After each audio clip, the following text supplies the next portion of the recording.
नमस्कार, आप देख रहे हैं देश का सवाल। आपके साथ मैं हूं शुभ्रा सुमन। उत्तर प्रदेश के चुनाव से पहले तमाम सियासी समीकरण बदल रहे हैं, बन रहे हैं, बिगड़ रहे हैं। उन पर करेंगे बड़ी चर्चा, लेकिन सबसे पहले एक अहम खबर से शुरुआत कर लेते हैं। जी हां, इस वक्त की बड़ी खबर, यूपी के जिला पंचायत चुनाव में बीजेपी की बड़ी जीत हुई है। 67 जिला पंचायतों में बीजेपी समर्थित उम्मीदवार जीते हैं। 5 जिला पंचायतों में एसपी समर्थित उम्मीदवारों की जीत हुई है। 3 जिला पंचायत ऐसे हैं जहां पर निर्दलियों ने जीत हासिल की है। इसके साथ ही आपको बता दें, एक तथ्य यह भी है कि 22 सीटों पर बीजेपी समर्थित उम्मीदवार निर्विरोध जीते हैं, बिना किसी विरोध के।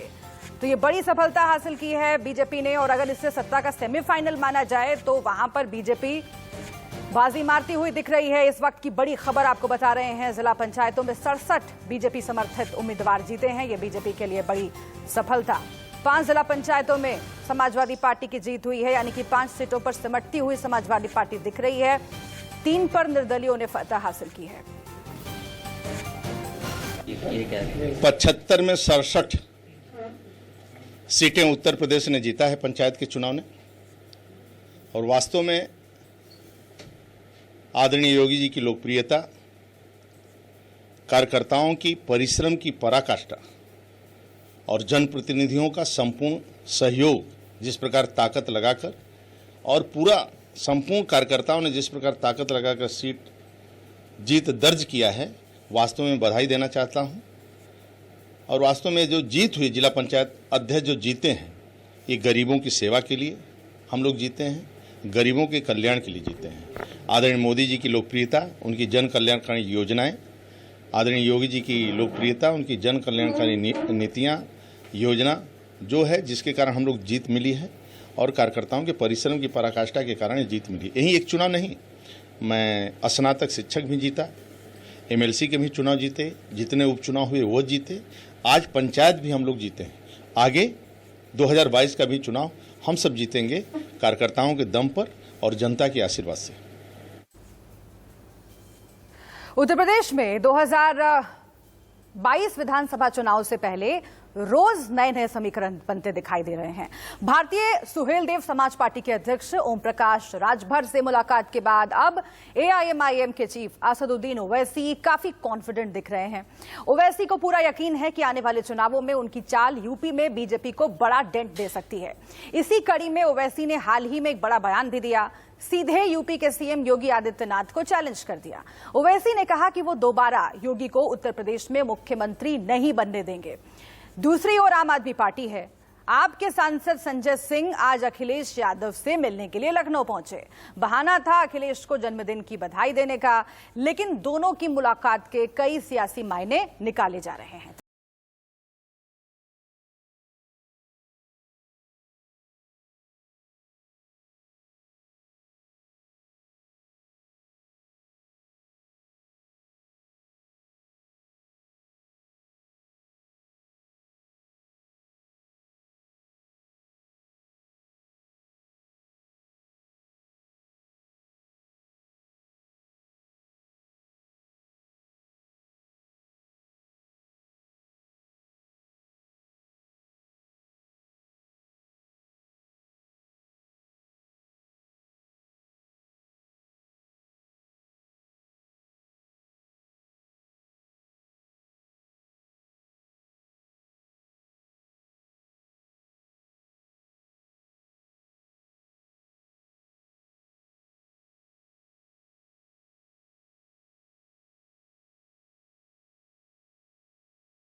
जिला पंचायत अगर निर्विरोध हो रहे हैं तो ये सीधे सीधे जिला पंचायत अध्यक्ष के चुनाव को आदित्यनाथ जी की सरकार ने अपराहित किया है, यही कहा जाता है।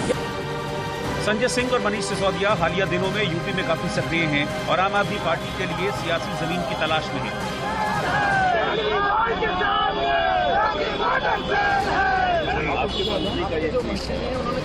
मंत्री जी ने कहा है कि हम इनवाइट करते हैं सिसोदिया जी को, क्या है वो हमारा स्कूल देखें। ये तो प्रदेश सरकार के शिक्षा मंत्री का ट्वीट है। बीते साल यूपी में स्कूलों में अव्यवस्थाओं को लेकर सिसोदिया की अधिकारियों से नोकझोंक और मंत्रियों को बहस की चुनौतियों ने खासी सुर्खियां बटोरी थी। स्कूल देखने में डायरेक्शन मिलेगा तो मुझे तो फॉलो करना पड़ेगा। स्कूल देखने से आप कैसे रोक सकते हो? मैं रोक नहीं रही हूँ। आम आदमी पार्टी इकलौती पार्टी नहीं है। इस कड़ी में असदुद्दीन ओवैसी की पार्टी AIMIM, ओपी राजभर की पार्टी सुहेलदेव भारतीय समाज पार्टी भी चुनाव के बाद अखिलेश खेमे के साथ नजर आए तो इसमें कोई दो राय नहीं होनी चाहिए। इसी कड़ी में ओवैसी तो यहां तक बोल गए कि वो किसी भी सूरत में योगी आदित्यनाथ को यूपी का सीएम दोबारा नहीं बनने देंगे। इंशाअल्लाह दोबारा योगी को उत्तर प्रदेश का मुख्यमंत्री नहीं बनने देंगे, नहीं बनने देंगे। अगर हमारे हौसले बुलंद रहेंगे, मेहनत करेंगे तो सब कुछ होगा इंशाअल्लाह ताला। मगर हमारी कोशिश यही है कि दोबारा उत्तर प्रदेश में बीजेपी की सरकार ना बने। वहीं आगामी विधानसभा चुनाव में योगी आदित्यनाथ पर ही अपना दांव खेल रही बीजेपी को ओवैसी का ये बयान तीर की तरह छुट गया। ओवैसी देश के सामाजिक समरसता को खत्म करना चाहते हैं, लोगों में जाकर के भ्रम फैलाते हैं और उत्तर प्रदेश में योगी की सरकार बनेगी। मुंगेरी लाल के हसीन सपने में जिनको जीना है वो जिए। एक बात तो तय है कि 24 करोड़ की आबादी वाले उत्तर प्रदेश में न चाहते हुए भी जाति और धर्म की राजनीति करनी ही पड़ती है, क्योंकि जिसकी जितनी संख्या भारी उसकी उतनी हिस्सेदारी वाले फॉर्मूले पर दलित पिछड़ों, अति पिछड़ों सहित मुस्लिम और सवर्ण समाज के लोगों के साथ ही जो बाकी धार्मिक अल्पसंख्यक हैं वो भी सत्ता में हिस्सेदारी चाहते हैं। और इसी सामाजिक और जातिगत समीकरण को साधने में यूपी के दिग्गज जुटे हुए हैं। Bureau report, India news. और इसी से जुड़ी हुई एक बड़ी खबर का रुख कर लेते हैं, उसके बाद करेंगे चर्चा की शुरुआत। बड़ी खबर यह है कि ओवैसी पर ओम प्रकाश राजभर ने दिया है बड़ा बयान। जी हां, ओवैसी भी यूपी के सीएम बन सकते हैं। उत्तर प्रदेश में मुसलमान करीब 20% हैं, यूपी में कोई मुस्लिम क्यों सीएम नहीं बन सकता, ये ओम प्रकाश राजभर ने कहा है। तो इस वक्त की बड़ी खबर।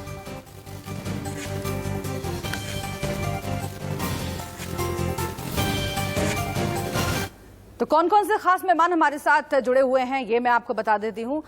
बीजेपी की ओर से अनिला सिंह हमारे साथ जुड़ गई हैं, आपका बहुत स्वागत है।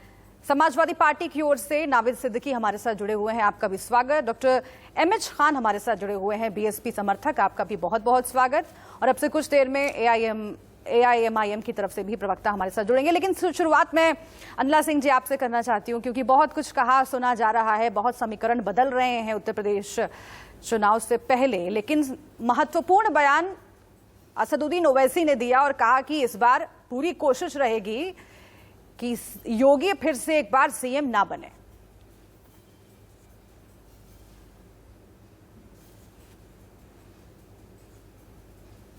कर लेने दीजिए ना, कोशिश कह रहे हैं। ये वो स्टूडेंट्स हैं जो कहते हैं हमने तो बहुत मेहनत करी पर फिर भी हम फेल हो गए। आपने देखा होगा ना, कुछ स्टूडेंट्स जो हैं जब फेल हो जाते हैं, जब अपने मम्मी पापा को यही कहते हैं। तो ये ऐसे स्टूडेंट्स हैं, ये कह रहे हैं कि हम योगी, मेरी आवाज बहुत ज्यादा इको हो रही है तो जी उसको हम दुरुस्त करवाते हैं। अनिला जी, क्या हो जाता है, योगी आदित्यनाथ जी अपने काम की वजह से यहाँ पर हैं और काम की वजह से जी। लेकिन इसके साथ ही ये भी कहा जा रहा है कि जो समीकरण बन रहे हैं, देखिए अभी तो एक आप लोगों के लिए अच्छी खबर आई है पंचायत चुनाव से, क्योंकि बीजेपी ने 67 सीटों पर जीत हासिल की है, उसके लिए आपको बधाई। क्या इस दिशा में अगर आगे बढ़ना हो, लेकिन तमाम जो दूसरी पार्टियां हैं, खासतौर से कहा यह जा रहा है कि बहुत कुछ ऐसा है जिससे एक अलग छवि बनी है और उस छवि को सुधारना होगा चुनावों से पहले, तो उस दिशा में कैसे आगे बढ़िएगा? क्या खासकर कोरोना के मामले में ये कहा जा रहा है?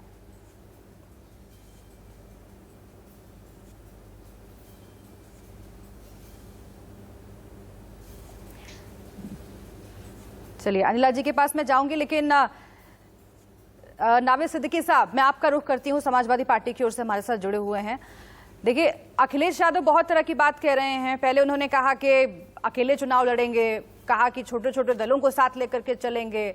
अब संजय सिंह जाकर के मिले हैं अखिलेश यादव से, तो चल क्या रहा है? आप लोगों को क्या भरोसा नहीं हो पा रहा है कि अगर अकेले लड़ेंगे तो बीजेपी को हरा नहीं पाएंगे? और देखिए पंचायत चुनाव में 5 सीटों पर सिमट गए आप लोग। शुभ्रा जी, सबसे पहले तो आप ये देखिए कि पंचायत चुनाव जिस तरह से सिमटने की बात है, तो किस तरह से उसके चुनाव हुए।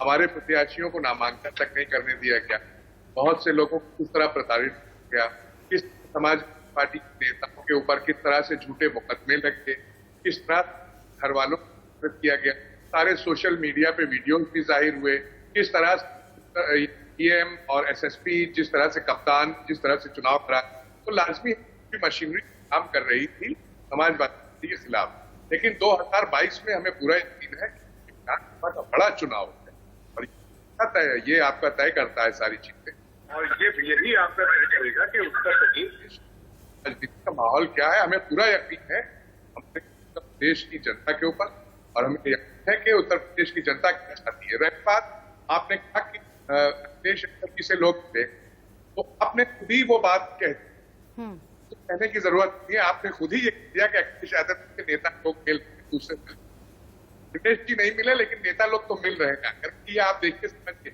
और इससे आप हवा का रोक दीजिए। अखिलेश यादव जी एक बहुत अच्छे इंसान है, बहुत अच्छी शख्सियत है, बहुत संस्कारी इंसान है। उन्हें मालूम है कि हर का सम्मान करना चाहिए, इसीलिए उन्होंने कहा कि फिरका परस्त ताकतों के लिए, ऐसे दलों के लिए जो तोड़ने की राजनीति करते हैं, जोड़ने वाले लोगों को साथ में देंगे और हमारे दरवाजे खुले हैं। ठीक है, उस पर मैं आगे भी बात करूंगी, लेकिन ये जो आरोप आपने लगाया है, क्योंकि अब से कुछ देर पहले ही पंचायत चुनाव के नतीजे जो हैं घोषित हुए हैं और उसमें बीजेपी को बहुत बड़ा फायदा होता हुआ दिख रहा है। जो आरोप आप गड़बड़ी की लगा रहे हैं उसको लेकर मैं जाऊंगी अनिला जी के पास, लेकिन अब सवाल तो आप लोगों से भी पूछा जाएगा कि जैसे विधानसभा या लोकसभा चुनाव के बाद ईवीएम पर आप लोग सवाल खड़ा कर देते हैं, अपनी जीत हुई तो कोई सवाल नहीं, दूसरे की जीत हुई तो ईवीएम पर सवाल, वैसे ही यहाँ पर भी है क्या मामला? पूछा तो जाएगा आपसे, हार गए तो आप कह रहे हैं गड़बड़ी हुई है। नहीं देखिए, हमने तो अब ये तो पहले ही कहना शुरू कर दिया था। हाँ। ऐसा तो नहीं कहा था कि चुनाव का कीजिए और सारी चीजें सामने आ जाएंगी, ऐसा कहा। लोगों ने शुरू से ही कहा, हमारे कार्यकर्ता है समाजवादी सबने ये कहा कि आप ये से हमारे नेताओं को प्रताड़ित किया जा रहा है, कहीं ना कहीं कश्मीरी रही है ऐसा लगता है, और इंडिया में ये चल रही है। भले ही चैनल ना दिखाए, बहुत से आप चैनल तो खैर है, सारी चीजें साफ आता है, दूसरे कुछ चैनल ऐसे हैं जो जिनको लोग जो है वो मोदी मीडिया कहते हैं, लेकिन आप ऐसे नहीं है, हमें पूरा यकीन है आप आते। आपकी आवाज ठीक से आ नहीं रही है। अनिला सिंह जी, इस आरोप का जवाब दीजिए, क्योंकि ये कहा जा रहा है न सिर्फ समाजवादी पार्टी की ओर से, बल्कि चाहे वो चंद्रशेखर आजाद हो या फिर दूसरी आपकी विपक्षी पार्टियां हो, तमाम लोग ये कहते रहे हैं कि बीजेपी ने कुछ गड़बड़ी की है और इसलिए आज जो नतीजे आए हैं उसको भी वही रंग दिया जा रहा है। क्या गड़बड़ी से चुनाव जीता गया है?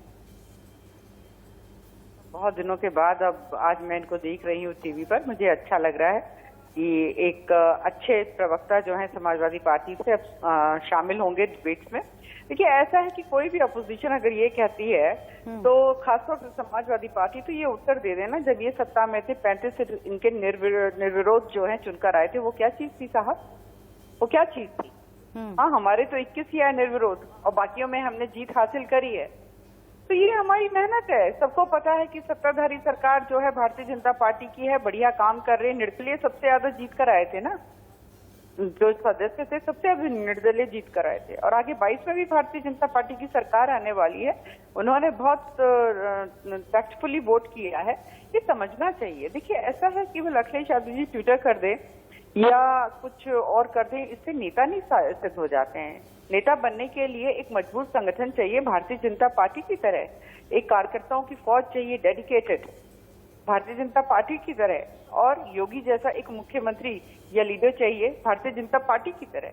तो सीधी सी बात है, चुनावों में ये चीज दिखलाई गई और अपने गिरेबान में झांक कर फिर दूसरे के ऊपर बोलना चाहिए। मेहनत बहुत करनी पड़ेगी, जिसकी आदत अखिलेश यादव जी को नहीं है, बहन जी को नहीं है, प्रियंका वाड्रा को नहीं है। भारतीय जनता पार्टी, अभी आपने उत्तराखंड में देखा ना, जो मुख्यमंत्री बने हैं, आपने उनका बैकग्राउंड देखा, एक सैनिक के पुत्र है, कर्मठ है, युवा है, हम लोग तो मौका देते हैं, इनके यहाँ किसी और को मौका मिलेगा? बहन जी के अलावा किसी और को मौका मिलेगा? अखिलेश यादव जी के अलावा किसी और को मौका मिलेगा? कांग्रेस में गांधी परिवार के अलावा किसी और को मौका मिलेगा? तो जब ये चरित्र है इन राजनीतिक दलों का, तो ये आगे कैसे बढ़ेंगे? परिवारवाद में उलझ के पड़े हुए हैं।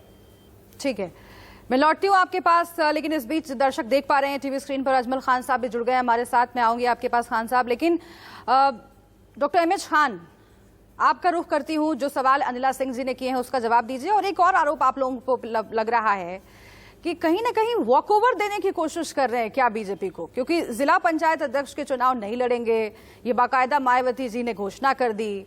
और उसके बाद भी जिस तरीके से सक्रियता में कमी लग रही है, क्या चल क्या रहा है अंदर खाने? पहले तो सिर्फ असदुद्दीन ओवैसी पर ही, पहले बिहार में, बंगाल में इस तरह के आरोप लगते थे, अब आप पर भी लग रहे हैं। यहां तक पहुंच गई नौबत।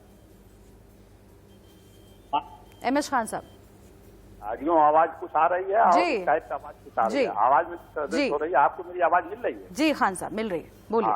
देखिए, सवाल इस बात का है, जब शुरू में पंचायती चुनाव शुरू हुए और जब पंचायती चुनाव कोई भी पार्टी अपने सिंबल पर नहीं लड़ाती है, कोई भी पार्टी अपने चुनाव चिन्ह पर ये पंचायती चुनाव या बीडीसी का चुनाव नहीं लड़ाती है। जब मेरी आवाज जी हम सुन पा रहे हैं सर, आप बोलिए, अपनी बात रखिए। तो मैं ये कह रहा था कि कोई भी पार्टी अपने सिंबल पर चुनाव जिला पंचायत का या बीडीसी का नहीं लड़ती। लेकिन जब उसके बाद चुनाव जीत के आ गए लोग, और जब लगा कि बीजेपी के बहुत से ज्यादा जो लोग सपोर्टर थे वो हार गए हैं, तो अब उसके बाद बाहुबली का काम शुरू हो गया, एसपी का काम शुरू हो गया, डीएम का काम शुरू हो गया, एसडीएम का काम शुरू हो गया, तहसीलदार का काम शुरू हो गया, और यहाँ तक कि लेखपाल का भी काम शुरू हो गया। लोगों के मकान गिराए जाने लगे। तो बहुजन समाज पार्टी ने अपने आप को इससे विड्रा किया कि हम बाहुबली या सरकार जो काम कर रही है, जो सड़कों को काट दे रही है, जिला पंचायत सदस्य जो आपको वोट नहीं देना चाहता है, उसके गांव की सड़कों को काट दिया जा रहा है, लोगों को मकान गिरा दिए जा रहे हैं। तो ऐसे माहौल में बहुजन समाज पार्टी अपने आप को विड्रा कर ली कि हाँ, अब ये चुनाव जो है कोई सत्ता पक्ष का विपक्ष का चुनाव नहीं, आम जनता का चुनाव है। 2022 में इसका फैसला हो जाएगा कि कौन कितने पानी में।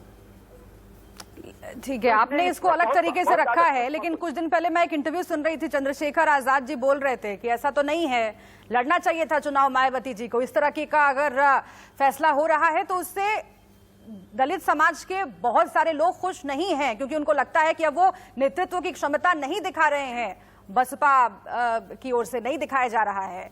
अच्छा, चंद्रशेखर जी बसपा के लीडर है क्या? चंद्रशेखर जी क्या है? चंद्रशेखर जी एक पार्टी बनाए अपना, 1-2 जिले में है अपना, जो समझ में आया करें।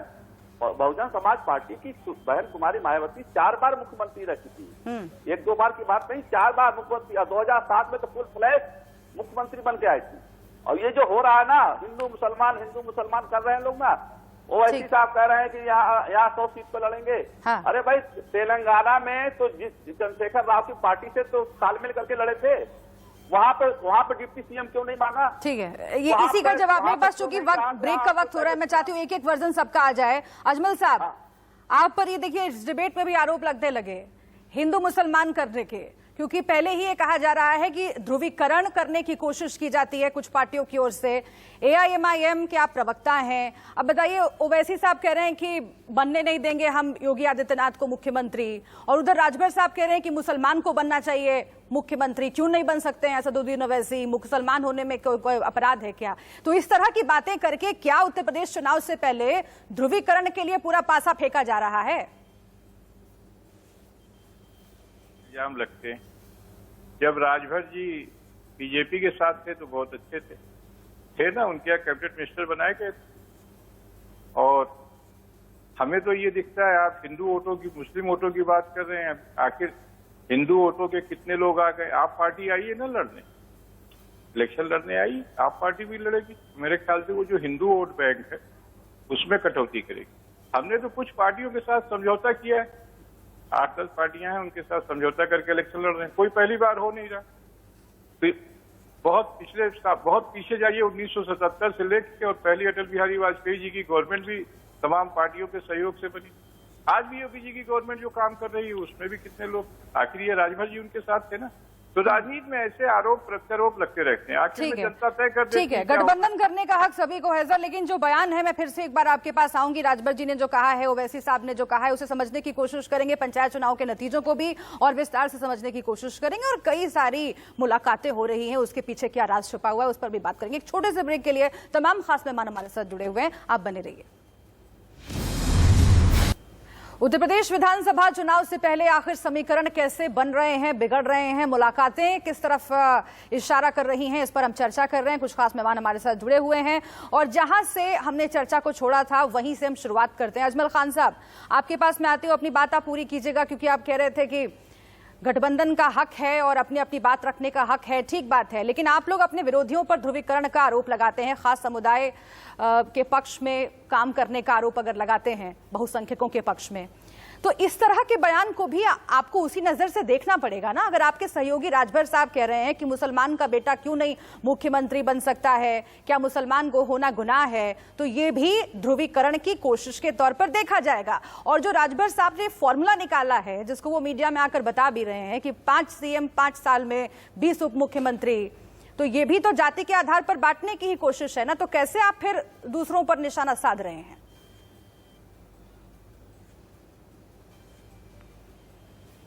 जात के आधार पर जो सोशल बैकवर्डनेस का क्लासिफिकेशन कॉन्स्टिट्यूएंट असेंबली की डिबेट से मिलता है, ये हिंदुस्तान की एक सच्चाई है कि इसमें बहुत सारी जातियां रहती हैं, और जो शेड्यूल कास्ट और बैकवर्ड कास्ट का जो पूरा एनालिसिस है वो कॉन्स्टिट्यूशन का पार्ट है। इससे इनकार नहीं किया जा सकता कि हिंदुस्तान में बसने वाली ऐसी जातियां हैं जिनके साथ बहुत सालों तक अत्याचार हुआ।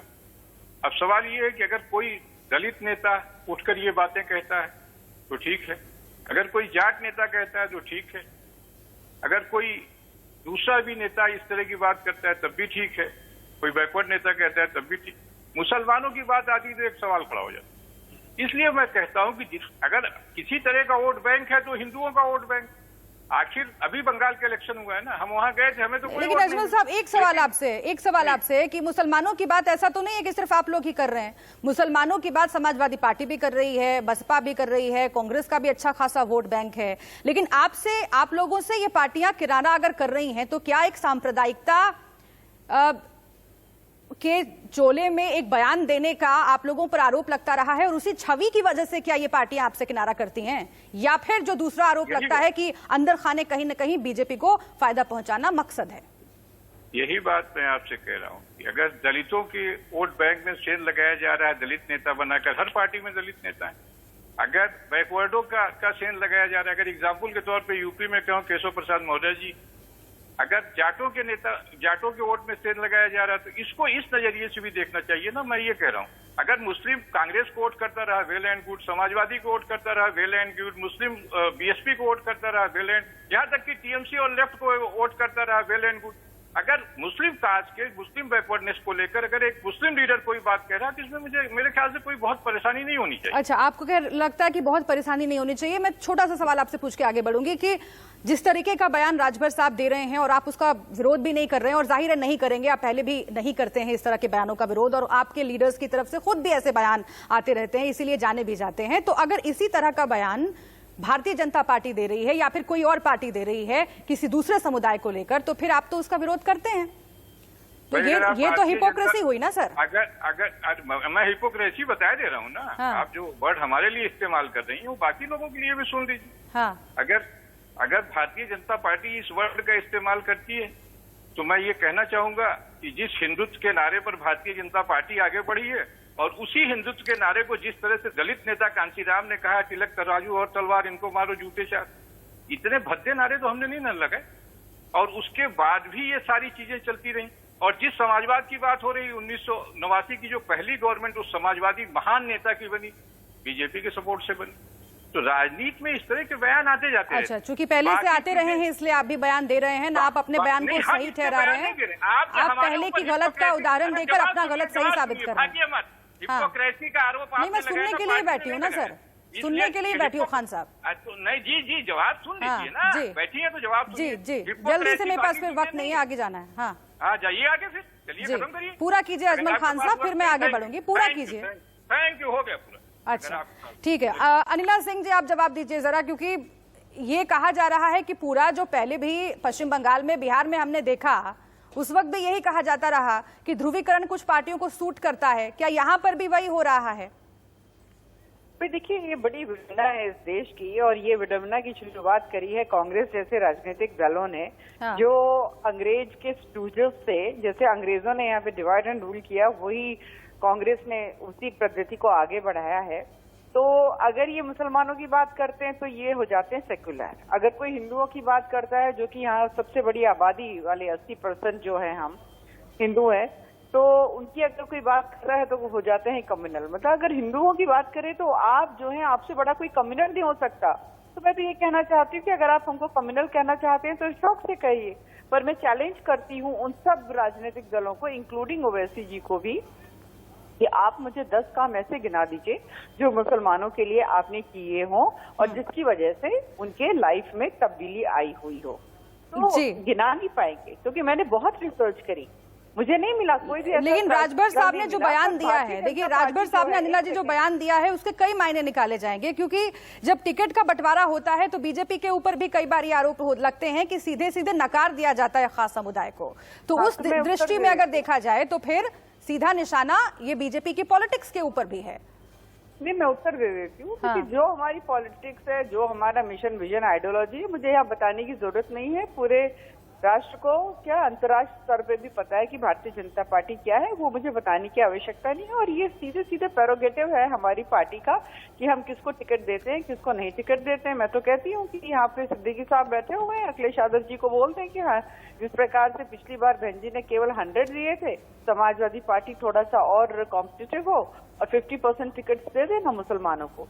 हर एक पार्टी का अपना अपना प्रेरोगेटिव। जैसे मैं सिद्दीकी साहब की पार्टी को या खान साहब की पार्टी को नहीं बता सकती हूँ कि इनको किस जाति को, किस धर्म को कितने टिकट देने हैं, ऐसे कोई हमें नहीं बता सकता। हम दे ना दे, हमारी बिल्कुल नहीं बता सकता, लेकिन सवाल तो खड़े होंगे ना, क्योंकि देखा जो जाता है इस देश में कि आखिर जो पॉलिटिक्स है उसमें समावेश कितना है सभी समुदायों का, सभी धर्मों का, और उसी का तो पूरा खेल है, उसी का तो पूरा झगड़ा है। लेकिन अगर आप ये कह के आगे बढ़ना चाहती हैं कि भाई ये हमारा अधिकार है, तो फिर ठीक है, इस पर तो कोई बात ही नहीं हो सकती। लेकिन उस अधिकार का इस्तेमाल आप कैसे कर रहे हैं? नहीं, सुशीला जी, ऐसा है नहीं चाहिए। और जो भी समावेश हमने किया है, बढ़िया किया है कि अंतर्राष्ट्रीय स्तर पर भारत जो है इज्जत पाने लग गया है। इज्जत की निगाहों से देखा जाता है। और ऐसी कंट्रीज हैं जो 56 कंट्रीज हैं जो इस्लामिक देश हैं उसमें। ठीक है, ठीक है। सिद्दीकी साहब, अब सवाल ये आता है कि यहाँ से आप लोग लड़ाई आखिर आगे कैसे ले जाएंगे, क्योंकि पहले ही लग रहा है कि सब कुछ बिखरा हुआ है। पिछले चुनाव में जिस तरीके की एकजुटता देखी थी, उतनी भी एकजुटता इस बार नहीं देखी जा रही है। सब लोग कह चुके हैं, मायावती से लेकर अखिलेश यादव तक, कि हम अलग अलग चुनाव लड़ेंगे। और इधर बीजेपी है, पहले ये लग रहा था कि पंचायत चुनाव में नुकसान हुआ है, फिर उसके बाद गेन कर लिया, और अभी देखिए 67 सीटों पर जीत हासिल कर ली है बीजेपी ने। तो ग्राउंड पर आखिर कैसे काम आप लोगों का बढ़ेगा, क्योंकि असदुद्दीन ओवैसी साहब भी हैं, राजभर साहब भी हैं, गठबंधन कर लिया है, और यहाँ पर जो मुस्लिम वोटर्स का, जो वोट बैंक का बंटवारा होगा, उससे आप लोगों को सीधा सीधा नुकसान होगा, और फायदा अगर बीजेपी को होगा, तो फिर कैसे अपना मिशन आगे ले जाएंगे आप लोग? जी, सबसे पहले तो मैं अनिला शुक्रिया अदा कहूँगा, क्योंकि उन्होंने चैनल पर जरा नवाज़ी की, इसके लिए बहुत बहुत शुक्रिया। और वो खुद एक अच्छी प्रवक्ता है। दूसरी चीज ये कहना चाहूंगा कि जैसा कि आपने अभी ये बताया कि बहुत से लोग आ रहे हैं उत्तर प्रदेश में और बहुत से लोग बयान दे रहे हैं, तो मैं ये कहूँगा कि देखिए, कुछ मौसमी परिंदे होते हैं। मौसमी परिंदों का काम ये होता है कि जहां भी बहार आती है, मुल्क छोड़ के, अपनी जगह छोड़ करके वो उस जगह पहुंच जाती है, और जब वो चीज खत्म हो जाती है तो उसके बाद वहां से उड़कर वापस जगह पहुंच जाती है। देखिए, कुछ लोग जो हैं, जैसा कि ओवैसी साहब की बात आप कर रही थी, उन्होंने कहा कि उत्तर प्रदेश में हम नहीं बनने देंगे। जैसे तो हम लोग ज्यादातर विकास की बात करते हैं, अपने दल की बात करते हैं, अपनी पार्टी की बात करते हैं, किसी और के ऊपर उंगली नहीं उठाते, जो उठाना भी नहीं चाहिए, वो उनकी पार्टी जाने। लेकिन जैसा कि उन्होंने कहा है कि हम नहीं बनने देंगे, तो ये वो एक बहुत बड़े इस्लामिक स्कॉलर बनते हैं, और जो इस तरह की लाइन पर चलता है, उस शख्स को ये नहीं कहना चाहिए कि हम नहीं करने देंगे। एक तरफ तो वो ऊपर वाले की बात करते हैं कि मैं उनकी डोर बहुत मजबूती से थामे हूं, और फिर वो कह रहे हैं कि हम नहीं बनने देंगे। तो यहाँ पर तो सुधार करना चाहिए। कि अगर मुसलमान हैं और जैसा कि वो अपने को बताते हैं, उस तरह से उनको भरोसा करना चाहिए ऊपर वाले के ऊपर कि वो अगर है तो जिसकी सरकार बनवाएगा। उनको ये कहना चाहिए, देखिए ऐसा है, दाढ़ी वो रखे हैं, मैं नहीं रखे हूं। ये आगाज मालूम है मुझे, अंजाम मालूम है। मैं दाढ़ी तो नहीं रखता, इस्लाम मालूम, मुझे भी इस्लाम की वो है, लेकिन ये है कि ऊपर वाला जिसको चाहेगा वो शख्स बनाएगा। और आवाम जो है डेवलपमेंट के लिए चाह रही है, तो ये चाह रहे हैं शुभ्रा जी इस वक्त कि किसी तरीके से फिर से वही, जब चुनाव आते हैं तो हिंदू मुस्लिम की बात करके लोगों को आपस में कहीं तुष्टीकरण होती है, कहीं चीज के बयान होते हैं। डेवलपमेंट के ऊपर से बिल्कुल तरह से आंखों को बांध देते हैं कि डेवलप कोई जिक्र ना हो, नहीं कोई बात ना हो। हम जो है एक हिंदू इंसान को नहीं बनने देंगे, वो कहते हैं मुसलमान को हम टिकट नहीं देंगे। तो ये बात कहीं से आके लोगों में फिर से वो हिंदू मुस्लिम की एक फीलिंग्स डेवलप करने की कोशिश करते हैं, जिसमें डेवलपमेंट जो है वो दब जाता है। ठीक है। और बाद में चुनाव हो जाता है। ठीक है। तो लोग एमएच खान साहब के पास मैं जाती हूँ। एमएच खान साहब के पास मैं जाती हूँ, फिर अगला जी आपके पास आऊंगी, आप जवाब दीजिएगा। एमएच खान साहब, एक बहुत ही गहरा शेर मारा है यहाँ पर नावेद सिद्दीकी जी ने, उसका जवाब दीजिए, उसके बाद एक और सवाल मैं आपसे पूछूंगी। क्या गहरा शेर मारा उन्होंने, क्या मांग दिया उन्होंने, क्या कह दिया उन्होंने दाढ़ी पे सवाल उठा दिया। अब समाजवादी पार्टी अगर दाढ़ी रखाने वालों को सवाल उठाती है तो उसको समझ ले कि कहाँ पर खड़ी है। दाढ़ी रखाना तो सुन्नत है, आप दाढ़ी नहीं रखा है तो आप जानिए, आप दाढ़ी पे सवाल कैसे उठा सकते हैं, दाढ़ी वालों पर सवाल कैसे कर सकते हैं। दाढ़ी रखाना आप इस्लाम में सुन्नत है साहब, दाढ़ी रखाना कि आप नहीं रखा है तो आप जानिए। और सवाल सिद्दीकी साहब को भी सुनवाइए। हाँ नहीं, ये सवाल जब समाजवादी पार्टी कहती है कि दाढ़ी नहीं रखा है, हम रखा नहीं है, तो ये सारे मुसलमानों पर कटाक्ष कर रहे हैं। मुसलमानों का वोट चाहते हैं, मुसलमानों को ये कह रहे हैं कि दाढ़ी रखा दिया, दाढ़ी नहीं रखाया हूँ।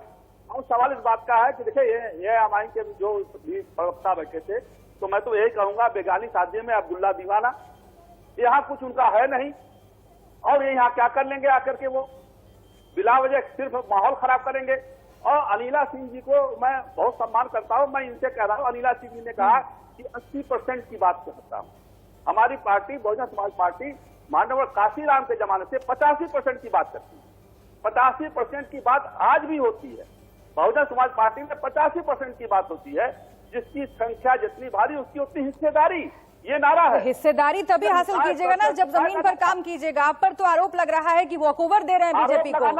और दूसरा ये कि समाजवादी पार्टी लगातार जिस तरीके से आप लोगों पर आरोप लगा रही है, वो ये छवि बसपा की बनाना चाहती है कि आप लोग भाजपा के पक्ष में अंदर खाने काम कर रहे हैं, और भाजपा को चुनौती अगर उत्तर प्रदेश के अंदर कोई पार्टी दे सकती है तो वो समाजवादी पार्टी है।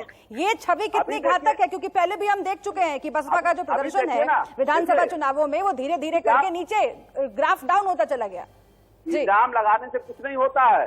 अभी तो नावेद साहब ने कह दिया दाढ़ी पे कि दाढ़ी रखाए से मैं दाढ़ी नहीं रखाता हूँ, तब दाढ़ी को आपने चर्चा कर दिया इन्होंने। अब ये मुसलमानों का वोट चाहते हैं और दाढ़ी से एतराज इनको है, सवाल है साहब। ठीक है सिद्दीकी साहब, छोटा सा जवाब दीजिए, फिर अनिला जी के पास। सिद्दीकी साहब अच्छी बात 80% की बात हमारी पार्टी। ठीक है, सिद्दीकी साहब कुछ कहना चाह रहे हैं, एमएच खान जी सुन लीजिए, सिद्दीकी साहब कुछ कहना चाह रहे हैं। हाँ साहब, नाराज ना होइए, माशाल्लाह आपका चेहरा बड़ा नूरानी है और आपके ऊपर दाढ़ी बहुत अच्छी लग रही है। हमारे वालिद साहब की दाढ़ी रखते थे, मेरे दादा भी रखते थे।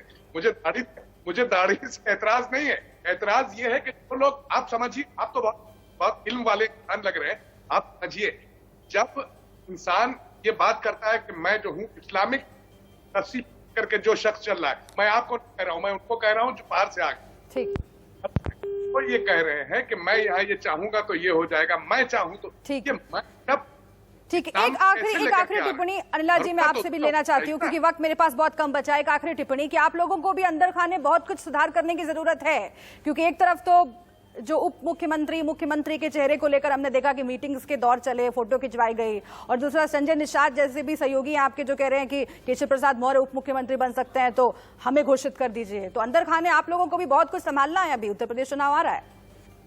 हमारे यहाँ तो बढ़िया चल रहा है, सब बढ़िया चल रहा है और बढ़िया ही चलता रहेगा, क्योंकि हमारे यहाँ संगठन पे पार्टी चलती है, व्यक्ति या परिवार पे पार्टी नहीं चलती। पर जिस प्रकार से मैं देख रही थी, जो हम सिद्दीकी साहब हैं और जो खान साहब हैं, दाढ़ी को लेकर जो चर्चा होने लगी, तो मुझे एक शेर याद आ गया वो दाढ़ी को लेकर तो नहीं है, पर वो जो हिंदू मुसलमान को लेकर है कि छपी हिंदी तो गीता हो गई, उर्दू में छपी तो कुरान नजर आ गई, भूल कर शख्सियत अपनी लोगों को एक कागज में भी हिंदू मुसलमान नजर आ गए।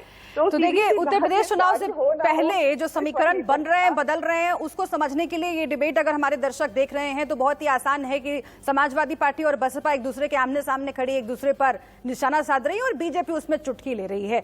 ये हालात जो हैं वो किस तरीके से आगे बदलते हैं और कैसे गलबहियां होती हैं मुलाकातों के जरिए, वो भी हम बताएंगे। बहुत शुक्रिया आप सभी का हमसे बातचीत करने के लिए, इस चर्चा में शामिल होने के लिए। एक छोटे से ब्रेक के लिए यहाँ पर रुक रहे हैं। तमाम अहम खबरें जारी हैं इंडिया न्यूज पर।